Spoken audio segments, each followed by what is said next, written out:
con mi astucia. ¡Síganme de buenos!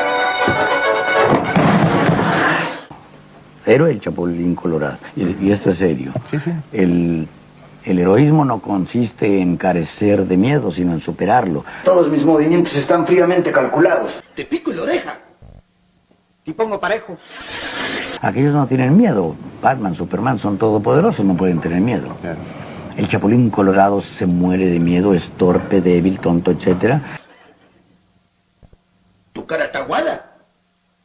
Tu naga está caída. ¿Sabías que el Chapulín Colorado inspiró a Marvel, DC y hasta a Los Simpson? ¿Y que Enrique Segoviano fue traicionado justo cuando Chespirito alcanzaba la cima? En esta tercera parte de la historia, revelamos los secretos más ocultos, las decisiones más dolorosas y las traiciones que HBO Max no se atrevió a contar. Quédate hasta el final, porque lo que vas a descubrir cambiará para siempre tu forma de ver el Chavo del Ocho. Mientras otros superhéroes luchan por salvar al planeta, el Chapulín apenas logra subir escaleras sin caerse. En el nuevo episodio de Chespirito, sin querer queriendo, el propio Roberto Gómez Bolaños nos permite asomarnos a su cuaderno de ideas para mostrarnos cómo nació el superhéroe más torpe y entrañable de la televisión. Hola, amigos, bienvenidos a Tras la Exclusiva. En este video les compartiremos datos fascinantes y poco conocidos sobre el tercer capítulo de la serie biográfica de Chespirito, titulado Que no panda el cúnico. Todo comienza con una escena donde vemos a Peña reclamarle a Chespirito por haber cancelado el programa Los Supergenios de la Mesa Cuadrada, el cual, como vimos en el episodio anterior, dejó de transmitirse porque Chespirito ya no se sentía cómodo con las burlas constantes que se hacían a celebridades, figuras públicas e incluso políticos. En la vida real, esta decisión fue vista como una locura, ya que Los Supergenios comenzó siendo un pequeño sketch que le abrió a Chespirito las puertas para tener su propio programa de media hora, inicialmente llamado Chespirito y la Mesa Cuadrada. Pero tan solo unas semanas después de arrancar, tras eliminar ese segmento, el show pasó a llamarse simplemente Chespirito. A diferencia del humor blanco que vendría después, Los Supergenios era más ácido, con tintes de crítica social. Incluso se comenta que algunos personajes del medio se molestaron seriamente por lo que allí se decía. Pero más allá de eso, para Chespirito el formato tenía limitaciones, solo funcionaba en vivo, estaba anclado en temas del momento y con un enfoque muy local. Además, varios de sus chistes no resistieron el paso del tiempo. En su autobiografía, Gómez Bolaños revela que le resultaba imposible imaginar el nivel de ofensa que podría generar hoy en día ese tipo de sátira. Por eso, decidió dejar atrás ese estilo y apostar por un humor más familiar y atemporal. Un claro ejemplo es un clip que se viralizó recientemente, en el que la mococha Pechocha le pregunta al Dr. Chapatín si se casaría con una mujer de 28 años, a lo que él responde que prefiere dos de 14. Una broma que, lejos de causar gracia actualmente, resulta incómoda y preocupante, porque roza lo inaceptable legalmente y éticamente. En este episodio también conocemos a Víctor Palacios, un supuesto comediante que Canal 8 quiere para reemplazar a Los Supergenios. Pero Palacios no fue un personaje real, sino una figura creada exclusivamente para la serie. El actor que lo interpreta, Manuel Calderón, reveló que el personaje es una mezcla de varios cómicos de la época. Todo apunta a que está inspirado en los polivoces, Enrique Cuenca y Eduardo Manzano, pero sobre todo en Alejandro Suárez. Por otro lado, Mauricio Cleif, el productor que aparece en el episodio, sí existió. Fue uno de los guionistas más influyentes de la comedia mexicana. Escribió para Los Polivoces, Los Beverly de Peralvillo y muchas producciones que marcaron época. En la serie, lo vemos ayudando a impulsar la carrera de Palacios, proponiéndole un nuevo formato llamado Cóctel de Carcajadas, junto al Chiflado y el Jitomate. En la vida real, esta propuesta se convertiría en el programa Ensalada de Locos, protagonizado por Alejandro Suárez, Manuel el Loco Valdés y Héctor Lechuga. Así que cuando mencionan a esos dos personajes, claramente hacen referencia a ellos. Otro momento destacado es cuando se menciona el nacimiento de Paulina Gómez Fernández, la sexta y última hija de Chespirito. En su libro, el propio Roberto confiesa que Paulina era su favorita, porque le permitía acompañarlo mientras escribía sus guiones. Hoy en día, Paulina sigue sus pasos, es guionista y co-creadora de esta misma serie, demostrando que el talento se hereda. Un detalle curioso aparece mientras Treviño y Palacios conversan sobre su próximo proyecto. Un pequeño zorrillo cruza la escena rápidamente. Muchos interpretan esto como un guiño a aquel zorrillo que aparecía en las películas de Caperucita, haciendo dupla con el lobo feroz que interpretaba Manuel el Loco Valdés, hermano de Ramón Valdés. Sin embargo, las fechas no coinciden, ya que esas películas se estrenaron a inicios de los 60, mientras que esta escena está ambientada en 1970.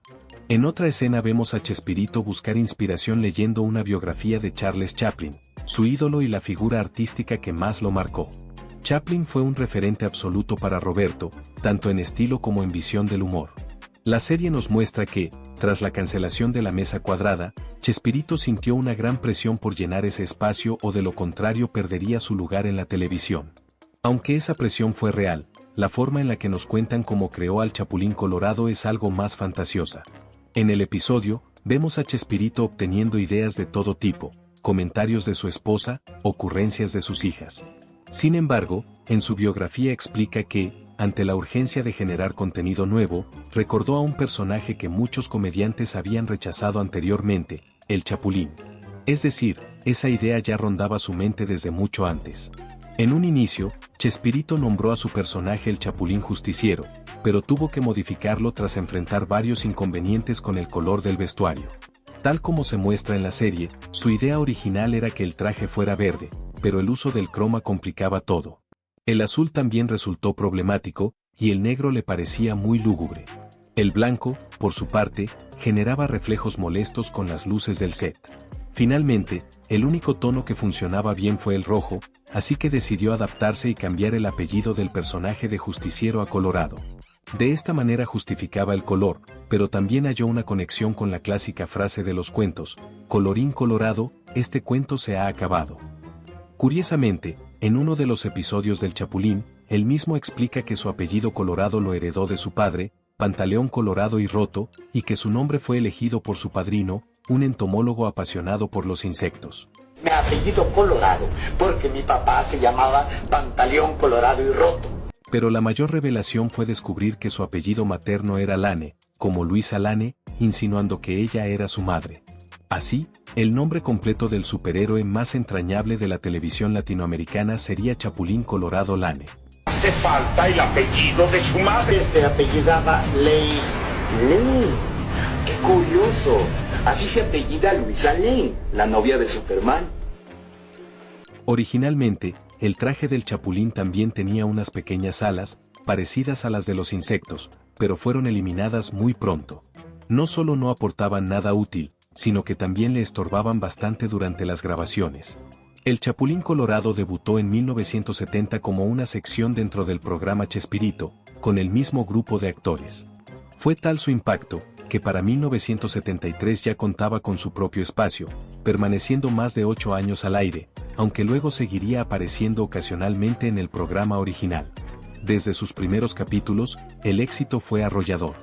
Apenas 3 semanas después de su estreno, las frases del Chapulín ya eran repetidas por todos en la calle. Síganme los buenos. Se volvió parte del lenguaje cotidiano. No contaban con mi astucia. ¡Síganme los buenos! En su autobiografía, Chespirito narra que incluso políticos utilizaron sus frases en campañas electorales. No cabe duda de que el Chapulín Colorado fue su primer gran fenómeno mediático. En su etapa inicial, se presentó en más de 70 ciudades de México y en el extranjero. Su impacto fue tal que se consolidó como un ícono que, aún 5 décadas después, sigue más vivo que nunca. Probablemente, esa vigencia se deba a su esencia. Chespirito siempre defendió que, a diferencia de héroes como Superman o Batman, el Chapulín no era valiente por naturaleza. Héroe el Chapulín Colorado, y esto es serio. Sí, sí. El heroísmo no consiste en carecer de miedo, sino en superarlo. Todos mis movimientos están fríamente calculados. Te pico en la oreja. Y pongo parejo. Aquellos no tienen miedo. Batman, Superman son todopoderosos, no pueden tener miedo. Claro. El Chapulín Colorado se muere de miedo, es torpe, débil, tonto, etc. Tu cara está aguada. Tu naga está caída. No carecía de miedo, al contrario, era temeroso, torpe y débil. Pero su verdadero heroísmo consistía en enfrentar los retos a pesar de todo eso. Mientras otros superhéroes nacían invencibles, el Chapulín se hacía grande superando sus temores. Además, Chespirito fue un pionero en el uso de efectos especiales en la televisión mexicana. Fue de los primeros en aplicar la técnica de pantalla verde. Aunque hoy los efectos nos parezcan simples, en su momento ver al Chapulín flotar, duplicarse o encogerse era algo novedoso. Y aunque ya existía la tecnología, casi nadie la utilizaba en ese entonces. El Chapulín Colorado fue emitido en más de 20 países y conquistó a millones de espectadores. Su influencia llegó incluso a Hollywood. El creador de Los Simpson, Matt Groening, se inspiró en él para crear al personaje de Bumblebee Man, luego de ver un episodio por casualidad en un hotel. Por su parte, Marvel Comics presentó en 2017 a Red Locus, una heroína latina que también rinde homenaje al Chapulín. Y eso no es todo. DC Comics también le dedicó un tributo en Blue Beetle 2023, la primera película de superhéroes de la compañía protagonizada por un personaje latino de origen mexicano. En una breve escena, el Chapulín aparece, confirmando su estatus como el superhéroe más emblemático de Latinoamérica. Además de la televisión, el personaje trascendió a otros formatos. En los años 70 se lanzaron cómics oficiales, figuras coleccionables y disfraces. Incluso ha sido personaje Jaggable en videojuegos como el Chavo Kart y Fortnite Battle Royale. Recientemente, se anunció una serie animada titulada Los Colorado, producida por Huevo Cartoon, donde veremos al Chapulín en una faceta más íntima, como padre y esposo, en una historia que promete renovar su legado para nuevas generaciones. En este episodio de la serie Sin Querer Queriendo, también se le da mayor protagonismo a Enrique Segoviano, quien aquí aparece como Mariano Casasola. Lo muestran como el aliado que ayudó a Chespirito a grabar su piloto en secreto, pero también como el hombre que luego fue traicionado por él. Muchos lo recordamos por ser mencionado en los créditos de El Chavo del Ocho, episodio tras episodio, como el director de cámaras. Enrique Segoviano nació en 1944 en la República Dominicana. Es actor, productor, guionista y director. Durante sus inicios en Canal 8, participó en diversas producciones, entre ellas Sábados de la Fortuna, donde coincidió por primera vez con Chespirito. Incluso, en la serie se puede ver un póster de ese programa. Fue en 1972 cuando lo integraron formalmente al equipo de Chespirito, convirtiéndose en una figura clave dentro de la producción. Su responsabilidad abarcaba desde la dirección de cámaras hasta la iluminación, el audio y los efectos especiales. Juntos formaron una mancuerna creativa muy potente y, al mismo tiempo, forjaron una amistad sólida, que con el tiempo se resquebrajaría por cuestiones personales. Como se narra en la serie, Florinda Mesa y Segoviano estuvieron comprometidos. La propia Florinda ha mencionado en entrevistas que existía cierta atracción entre ella y Roberto, pero que fue hasta que se enteró de su noviazgo con Enrique que él decidió actuar. Un detalle interesante es cuando en la serie, Casasola menciona que Margarita lo maltrata cuando están juntos. En la vida real, varios colegas han insinuado que Florinda podía ser complicada, sobre todo cuando empezó a involucrarse más en el control de la producción. Eso creó tensiones en el grupo porque Florinda entonces empezó a tener más participación en el programa como director. Empezó a tener esa atribución, ¿no? Tal como se muestra en el capítulo en Acapulco, esta situación provocó la ruptura laboral entre Chespirito y Segoviano, quien se alejó definitivamente del proyecto.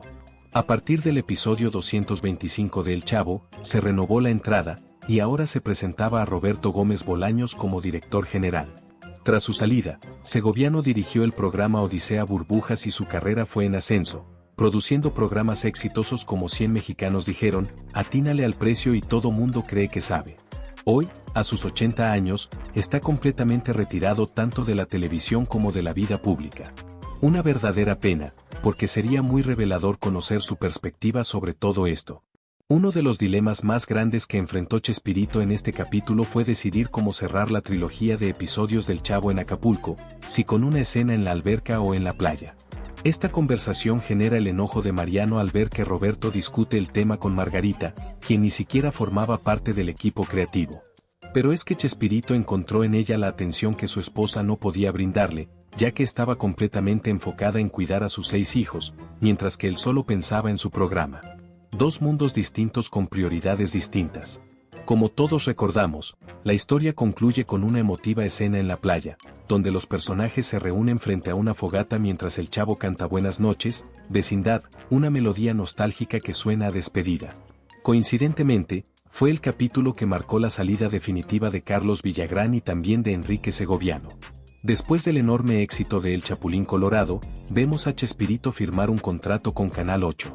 Aunque no se detalla su contenido, en la serie aparece un personaje inspirado en Azcárraga Milmo observando cómo Canal 8 ganaba la batalla del rating. Su estrategia era simple, seguir atrayendo talentos del canal rival. Con convicción, afirma que Chespirito terminará yéndose solo. Y, curiosamente, algo parecido ocurrió. En su autobiografía, Chespirito relata que Azcárraga Milmo lo citó en su oficina y le ofreció una suma que no quiso revelar, pero aseguró que era el doble de lo que ganaba en Canal 8. Además, le ofreció 300,000 pesos en efectivo solo por firmar el contrato. Roberto aceptó de inmediato, pero pidió esperar las 8 semanas restantes que le quedaban en su contrato actual. Azcárraga accedió sin problema. Sin embargo, horas más tarde, recibió una llamada del productor Humberto Navarro, quien le informó que Azcárraga no pensaba esperar tanto y que debía unirse de inmediato. Roberto, con pesar, rechazó la oferta, explicando que tenía un compromiso que debía honrar. Aunque Navarro intentó persuadirlo, no logró cambiar su decisión. Me hablan por teléfono uno de los ayudantes y me dice, oye, dice el señor Azcárraga que no, que vengas inmediatamente y te olvides de esas 8 semanas o que te olvides de Telesistema. Le digo, pues me olvido de Telesistema porque yo mi compromiso lo voy a cumplir. Pero al día siguiente, por la tarde, recibió otra llamada de Humberto. Azcárraga había quedado impresionado por su lealtad y decidió respetar las 8 semanas.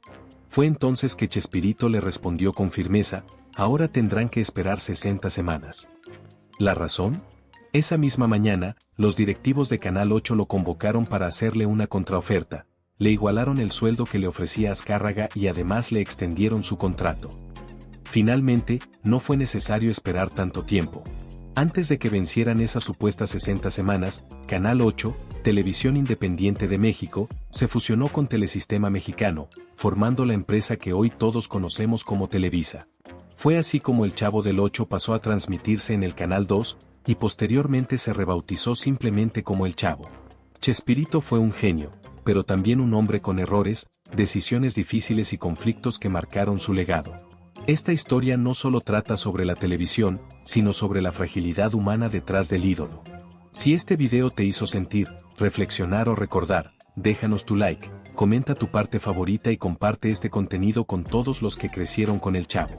Suscríbete para que juntos sigamos descubriendo las verdades que nadie más se atreve a contar sobre el universo de Chespirito. Nos vemos muy pronto con la siguiente parte. No te la pierdas.